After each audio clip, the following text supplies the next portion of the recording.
Now it was time to learn about godliness and ungodliness. These are life decisions that either please or displeased God. We were to constantly seek godliness and flee from ungodliness.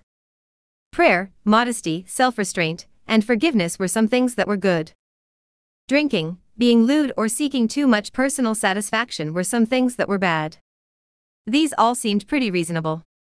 In practice, more was considered better. If we weren't perfect, we had more to do. To get even closer to perfect, we had to do extra. And if we didn't want to do extra, we didn't really want perfection, etc., which leads to hell.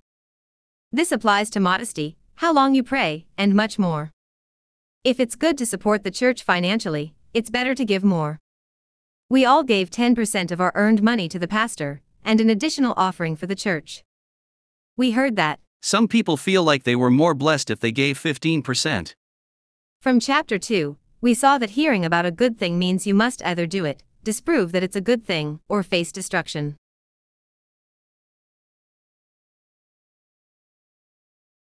Modesty included the way we dressed. We were essentially told to cover most of our skin besides head and hands, and not draw much attention to ourselves.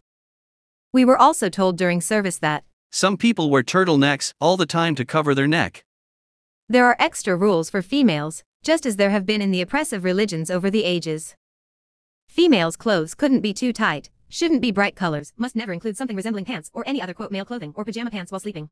They must have long hair, not wear makeup, not wear jewelry, dresses/skirts go down to mid-calf, only closed-toed shoes, and remain modest while jumping and dancing. That was the minimum, and it showed you only wanted the minimum from God. To do more and fully conform, females should also have high-neck shirts, dresses/skirts to the shoes, no clothing slits, nothing that resembles makeup including non-opaque chapstick, nothing that resembles jewelry like nice-looking watches or hair clips. They should have clothes that were not too expensive, a walking gait that does not draw attention or swing the hips, no high heels over 1 inch or that resemble stilettos, hairdos that are not overly fancy, and the longest hair possible. The longest hair is hair that is uncut and untouched by scissors or any hair product or tool that could cause purposeful or accidental hair loss. It was all for the glory of God, so this all should be done happily. One girl had accidentally burned her hair badly while cooking and would need to have 12 inches or more of it trimmed off. However, the church told her to leave the blackened burnt hair attached because cutting it will make it shorter. After a number of services, she claimed with embarrassment that the hair broke on its own and fell off without being cut, likely to avoid the disdain of the whole church if it had been trimmed intentionally. We had to give up certain types of entertainment. It was generally recommended that the only book we read should be the Bible. Any games we play must not have any hints of violence or evil. I had wanted to buy an innocuous computer game, but in one screen there was a statue with an ominous expression and horns. My relatives called it demonic and I didn't buy it. Television, often referred to as the idiot box, was strictly forbidden, both hardware and programming. And by the way, the flash when you turn off the old TVs is the government taking your picture. Public pools and ice skating rinks were bad, because there would be people wearing ungodly clothing. The list of prohibited things was quite large. Music had to be Christian, but could not contain any rock elements, and could only be from certain artists.